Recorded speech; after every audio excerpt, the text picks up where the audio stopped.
Et une étape importante vient d'être franchie concernant la fusion entre Paramount et Warner. Les actionnaires de chez Warner ont validé cette fameuse fusion, et ce malgré les manifestations woke qu'il y avait à Hollywood, des manifestations tenues et menées par des acteurs bien connus. C'est une défaite totale pour le côté woke de la force. On voit ça ensemble.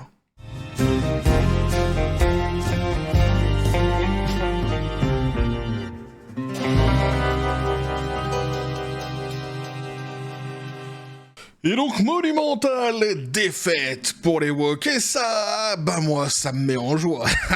Petit café, les copains.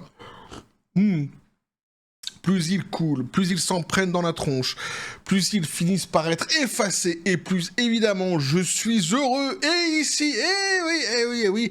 Alors, il y avait 3 étapes très importantes pour cette fusion. Je vais les rappeler quand même, pour ceux qui n'ont pas suivi le délire. La première étape, donc, c'était l'acceptation du conseil d'administration, l'acceptation de l'offre de Paramount, du conseil d'administration de Warner. C'était pas gagné, puisque Paramount l'avait mise à l'envers au début avec le conseil d'administration, ils avaient voulu passer en force, etc. Enfin bref. Quoi qu'il en soit, cette première étape donc avait été déjà franchie, puisque c'est pour cela que Netflix s'était retiré de la course. Il pouvait plus tout simplement suivre par rapport à l'offre qui avait été émise par Paramount. Ça, première étape, c'est fait. La deuxième étape, c'était l'acceptation des investisseurs de chez Warner.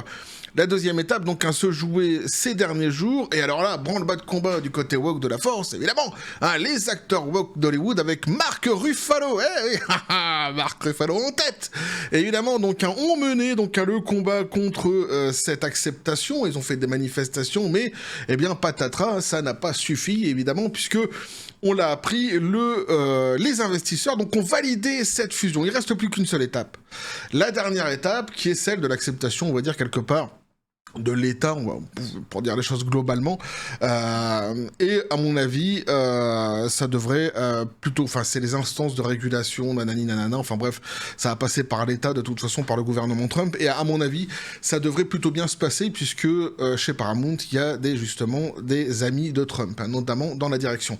Mais quoi qu'il en soit, donc c'est sur la bonne route. Mais ici, bon, c'est pas fini, mais on s'en fout, déjà, eh bien, on jubile de cette victoire contre les woke. Chaque victoire de toute façon est à fêter contre ces timbrés, et donc on le voit ici, il y avait un article qui date maintenant de 2-3 jours qui disait donc Mark Ruffalo mènera la manifestation contre le PDG de Paramount, David Ellison, en hommage à Trump. En hommage à Trump, c'est une ironie, puisqu'en fait Mark Ruffalo déteste Trump, et il faut lire l'article pour le comprendre. Donc en fait c'est pour justement lutter contre Trump et contre ici Paramount, puisque comme j'ai dit, ils ont des accointances avec Donald Trump. Donc Mark Ruffalo tout fier, on va y aller, prendre le bas de combat, etc. Et alors ils avaient des arguments complètement pétés, on va en lire quelques-uns, pour justement dire que non, faut pas, surtout pas, non, c'était vachement mieux Netflix, tu parles Netflix, ça aurait été une horreur totale, parce qu'ils auraient eu une hégémonie sur le monde du streaming, surtout qu'en plus Netflix est hyper enclin au côté woke de la force, et c'est ça en fait qui les intéresse, c'est pas tous les c'est pour ça d'ailleurs qu'ils ont pas vraiment d'arguments, parce que tous les arguments qui nous sortent sont complètement pétés, tout simplement parce qu'ils en ont pas. Le seul argument qui existe, c'est la diversité dans les scénarios, le machin, etc., le côté woke de la force, l'évangile selon saint woke, la fameuse feuille de route. Et par exemple ici on a le sénateur Cory Booker qui avait dit on a déjà vu de nombreux cas de personnes qui disaient avant la fusion, on ne fera pas ceci, on ne fera pas cela, a déclaré Booker. Et puis finalement, en fait, ils ont trahi ce qu'ils avaient dit. Oui. Bah ouais, les promesses n'engagent que ceux qui les écoutent, évidemment. Y a pas de souci, mais c'est pas un argument.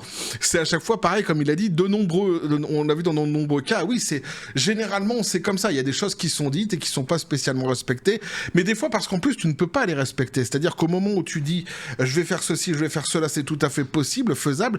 Et puis tout d'un coup, en fait, le commerce change totalement. Je sais pas moi, de quelques mois après, par exemple avec l'intelligence artificielle, il y a des choses qui vont changer dans le commerce du cinéma, etc.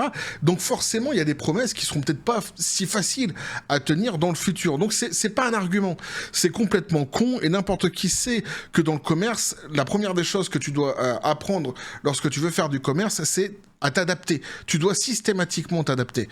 Bon, bref, il y avait donc cette lettre ouverte, alors magnifique, qui a été écrite donc et signée par les acteurs très connus évidemment pour lutter contre Paramount. On nous disait ici parallèlement Michel Mulroney, président de la Writer Guild of American West, donc a tenu une conférence de presse en ligne via Zoom intitulée Rejet de l'offre de Paramount sur Skydance, pourquoi les actionnaires de Warner doivent voter non. Elle était accompagnée d'Alvaro Bedoya, ancien commissaire de la FTC, et Jim Acosta, ancien chef des bureaux de CNN à la Maison Blanche. Et donc eux, ils ont dit, et c'est les arguments qui sont dans leur fameuse lettre ouverte qu'on avait déjà lu dernièrement. Ils nous disent, ils répètent en fait ce qu'ils avaient déjà dit par le passé, une fusion menacerait fondamentalement quoi ? La diversité des récits. Donc ici, c'est bien le côté woke de la force qui est ciblé, et c'est bien ça qui les emmerde particulièrement. Appauvrissant, disent-ils, la culture américaine et notre démocratie en renforçant le pouvoir des intermédiaires qui décident quelles histoires seront racontées. C'est-à-dire que, tu comprends le délire ? Ce qui les emmerde, c'est que c'est pas eux qui contrôlent les histoires qui seront racontées. C'est fou de dire ça, en fait. C'est complètement dingue.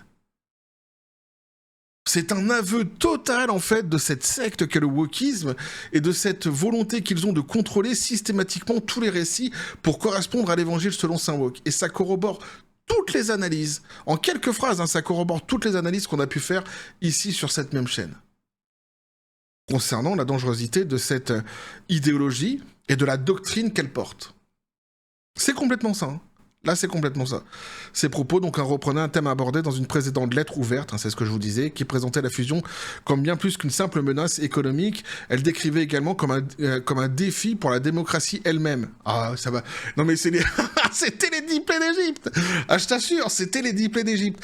Et Mark Ruffalo, c'est pareil. Lui, l'acteur là qu'on a vu juste auparavant, là, Hulk, qui avait sorti que ça allait... il y allait avoir des dizaines de milliers d'emplois qui allaient être complètement perdus dans Hollywood. Alors, ce faisant, d'ailleurs, Hollywood ne va pas très bien actuellement. Il y a déjà des centaines d'emplois qui disparaissent tous les mois. C'est juste un truc de dingue ce qui est en train de se passer. Et l'industrie du cinéma va très très mal à Hollywood. Donc, ce qui est dingue, c'est qu'ils se battent, ils luttent justement pour conserver un modèle économique qui ne fonctionne pas, basé sur le wokisme, et qui a justement créé un nombre de licenciements incroyables ces dernières années, en menaçant que si jamais cette fusion se fasse, là, il y aurait des licenciements. Mais les licenciements existent déjà, Marc. Ouais, Marc, c'est Marc. Pourquoi Marc, c'est Marc ? Marc en barrel. Ça n'a absolument rien à voir. C'est un truc tout à fait personnel. Je vous raconterai dans un live prochain. C'était lorsque je faisais de l'immobilier dans le nord de la France. À Roubaix, précisément. Si. Ah, mais c'est là où je suis né, Roubaix. Ah bah ouais, oui. Les actionnaires approuvent donc un 110... Enfin, ça n'a rien à voir, d'ailleurs. C'est pas parce que tu nais quelque part que tu vas faire de l'immobilier dans cet endroit-ci. Enfin, bref. Je reviendrai sur tout cela, comme je disais, sans doute en live. Les actionnaires donc approuvent sans discussion le rachat de Paramount par Warner pour 111 milliards de dollars, étouffant dans l'œuf donc la révolte des 3900 créateurs. C'est la lettre qu'on avait vue ensemble. Ça me fait plaisir. D'après les informations publiées ce matin par Deadline et Variety, donc les actionnaires de Warner Bros. Discovery ont approuvé en très large majorité le rachat de Skydance par Paramount pour 111 milliards de dollars en numéraire. L'Assemblée donc générale extraordinaire a voté oui à la quasi-unanimité malgré la lettre ouverte signée par plus de 3900 cinéastes, acteurs et techniciens. Sans doute que ces gens craignaient justement une perte d'emploi à l'avenir. Oui, alors c'est moins ça, à mon avis, qu'ils craignent. Évidemment, c'est vrai que la fusion Warner et Paramount être assez hallucinante, puisque Warner a énormément de licences, Paramount a l'air insolite, donc ça risque d'être vraiment fort intéressant à suivre tout cela. Ça va d'ailleurs créer une concurrence très saine donc entre Netflix, Disney+, Amazon Prime, etc. Au moins ici ça devrait profiter aux consommateurs, mais je pense pas que la vérité c'est pas une crainte de perte d'emploi, c'est une crainte de perte d'idéologie et de diffusion d'idéologie. Ce faisant, peut-être perdront-ils leur emploi aussi. Pourquoi ? Parce qu'ils sont assez menaçants avec justement Paramount qui peut-être finalement l'aura mauvaise par rapport à certains acteurs dont Mark Ruffalo. C'est possible. David Ellison donc a qualifié ce résultat d'ouverture de nouvelles opportunités tandis que Glass Lewis et d'autres acteurs du secteur financier l'avaient déjà approuvé des semaines auparavant. En clair, Wall Street et les fonds souverains ont voté avec leur portefeuille et les prétendues prises de position morale de la classe créative n'ont absolument rien changé, ce qui n'était d'ailleurs pas une surprise. Alors le plan de consolidation exécuté à la perfection, ça on s'en fout. Ils reviennent sur les chiffres, sur ce qui s'est passé pour qu'ils en arrivent là où ils en sont aujourd'hui. Donc avec Paramount et cette victoire d'abord la victoire face à Netflix et la victoire ici donc avec l'approbation des actionnaires. Alors l'hypocrisie hollywoodienne atteint son paroxysme avec Abrams et Lidl. Donc nous dit-on ici, donc la même ville qui applaudissait l'ère Netflix et sa course effrénée aux abonnements s'étonne aujourd'hui que la consolidation soit devenue la seule option de survie.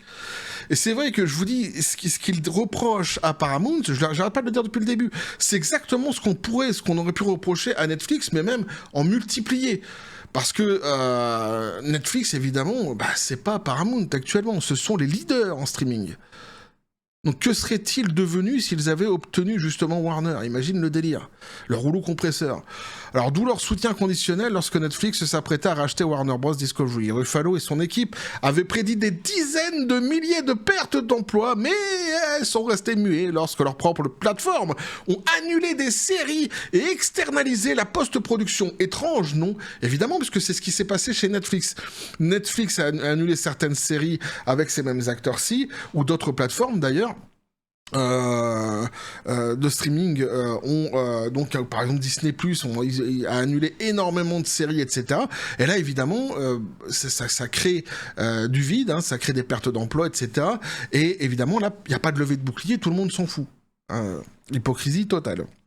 Je ne sais pas pour vous, mais lorsque la bulle de surproduction, souvent appelée âge d'or de la télévision, a éclaté après les grèves, personne n'y a vu une menace existentielle pour la diversité narrative. Bah non.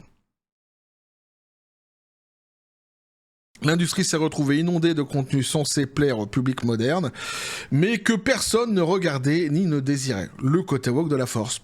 En réalité, ce public moderne n'a jamais existé ou ne consacre ni son temps ni son argent à ces séries ou films. Alors si, ils existent, hein, faut pas dire ça, ils existent, hein, ce public dit moderne, il existe, mais c'est tellement peanuts, il est tellement minoritaire de chez minoritaire dans ce putain de monde, que oui, même s'ils dépensent de l'argent pour aller au cinéma ou pour regarder des séries, donc payer les plateformes, etc., ça représente rien. Ça représente tout simplement rien.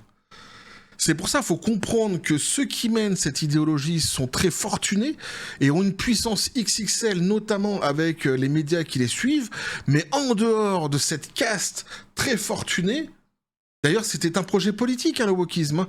Ça a déjà été dit par BlackRock dans de nombreuses conférences par le passé. Encore une récemment, où il disait justement que c'était une stratégie politique qui avait complètement périclité, ça n'avait pas fonctionné. Mais ils parlent bien de projet politique quand ils parlent de wokisme. C'est les dindons de la farce, quelque part. Hein. Les teubés qui ont suivi cette idéologie de timbré, ce sont les dindons de la farce, pourrait-on dire. Même si j'ai aucune pitié pour eux, ça c'est certain. Mais quoi qu'il en soit, si, ils existent, attention. Ils sont très peu nombreux. Ils font chier, ils gueulent beaucoup. Ils font beaucoup de bruit. Et ils sont incroyablement relayés sur les réseaux, par les médias, etc. Parce que justement, c'est ce que je dis, ce rouleau compresseur de cette petite caste très fortunée. Les fans vivent déjà donc dans une ère de saturation et de surabondance. Cet accord a au moins le mérite de regrouper les catalogues et les contenus sportifs au même endroit, évitant ainsi de jongler sans cesse entre les applications. Là, je suis d'accord. Je suis certain que cela s'accompagnera de hausse de prix du streaming, mais peut-être aussi d'une offre combinée Au final, 30 films par studio, ça me paraît bien. On verra ce qu'il en sera concernant les prix. Alors, quel sera justement l'avenir? Eh bien, le vote étant désormais acquis et la fermeture de juillet toujours d'actualité, ce monstre issu de la fusion tiendra-t-il enfin les promesses d'Ellison et de Cinemacon concernant la programmation durable? La dette nette de 79 milliards de dollars entraînera-t-elle la traditionnelle vague de réduction d'effectifs, licenciements que tout le monde feint de craindre? Une chose est sûre, la taille a toujours été la seule défense réaliste, donc il suffit de demander à Disney. Donc effectivement, voilà ce que peuvent nous dire ici les articles, les copains. Donc fort intéressant ce qui s'est passé ici, évidemment, donc les actionnaires de Warner qui acceptent, qui valident la fusion Paramount-Warner, pendant qu'au même moment, il y avait donc des manifestations à Hollywood avec 3900 créateurs qui avaient signé une lettre ouverte qu'on avait lue ensemble dernièrement, justement. Alors ces manifestations menées, tenues par certains acteurs, tels que Pedro Pascal notamment, mais Mark Ruffalo surtout, et évidemment, ici, c'est une défaite totale pour le côté woke de la force. Avec quel argument donc ils avançaient contre Paramount? Eh bien, c'était de dire justement que la diversité dans les récits n'allait plus exister, et pire encore, qu'ils n'auraient plus la capacité de contrôler justement les histoires qui sortiraient. Et ça, c'est quand même fou, puisque dans les phrases comme ça qui sont données dans cette fameuse lettre ouverte et qui sont répétées ici, comme on a pu le lire dans l'article qu'on vient de lire justement, eh bien, on comprend ce côté sectaire, ce côté doctrine du côté woke de la force, avec cette volonté systématiquement de contrôler le récit et cette fameuse diversité qui en fait c'est cette inclusion qui en fait n'est que exclusion. Il n'y a pas de diversité chez les woke, il y a une hiérarchie des races par le prisme des couleurs de peau. Voilà, à un moment donné, il faut poser les choses. Ce sont des gros racistes. Et en fait, ici, ce sont des racistes qui ragent de ne plus pouvoir, justement, développer leur racisme dans les futures projections, potentiellement, de Paramount ou Warner. Voilà, c'est exactement ça. Alors, il n'y a pas que ça, évidemment. Le wokisme, c'est une hydre à plusieurs têtes, qui a en son sein pas mal de sujets. Mais il y a ces sujets-ci, avec donc le race swapping, bien connu, et le blackwashing, notamment.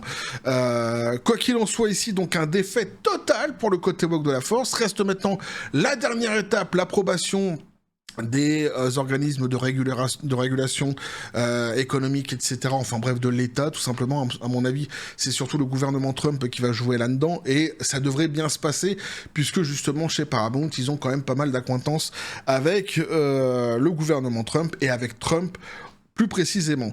Donc on va suivre tout cela, mais défaite cuisante pour le côté woke de la force, et moi ça me fait plaisir. C'est fort intéressant tout ça à suivre, et de voir à quel point ils sont en PLS total finalement avec ce qui est en train de se passer. Quoi qu'il en soit, n'hésitez pas donc à me dire ce que vous en pensez dans les commentaires, à vous abonner si le contenu vous a plu, activer la petite cloche pour les prochaines notifications, les prochaines vidéos qui vont arriver, à balancer un like, à partager la vidéo. Vous avez tous mes réseaux sociaux qui sont dans la description des vidéos, n'hésitez pas à venir, parce que du côté de la force absurde de ces réseaux sociaux. Sur ce les copains, je vous dis comme toujours, la John Spartan, paix et félicité, pistolet à prout, c'est à toi, qu'est-ce que tu penses de tout cela? Ouais, c'est ça, tant que le wokisme recule, il y a de quoi se la prendre à se la mordre, non? Il y a de quoi faire la fête, évidemment. Quoi qu'il en soit, le live, les copains, ce dimanche-ci, alors ça n'a aucun intérêt pour ceux qui verront cette vidéo dans un mois, mais là, au moment où je le dis, c'est un intérêt. Et oui, ce dimanche-ci, live, les copains, pour fêter les 35 000 abonnés. Donc venez très nombreux, vous pourrez me poser les questions que vous voulez, j'y répondrai sans aucun souci. Je vous parlerai de la chaîne, de ce qui est en train de se passer actuellement, de ce qui s'est passé dernièrement, etc. Pourquoi il n'y a pas eu de live, etc. Ces derniers temps. Enfin, plein de choses à vous dire, des annonces aussi. Donc, venez très nombreux surtout. C'est grâce à vous tout cela. Les 35 000 abonnés, c'est grâce à vous. Donc, venez profiter de cette fête qui vous appartient finalement en live. Donc, ce dimanche à 16h heure française, si je ne m'abuse. C'est normalement l'heure que j'ai calée. Ce sera pas la même heure que moi je vivrai ici forcément en Thaïlande. Quoi qu'il en soit, on va continuer à suivre toutes ces choses-ci évidemment qui sont fort intéressantes, cette fusion qu'on suit depuis le début sur cette même chaîne, toujours dans la joie et la bonne humeur, et que la force soit avec vous.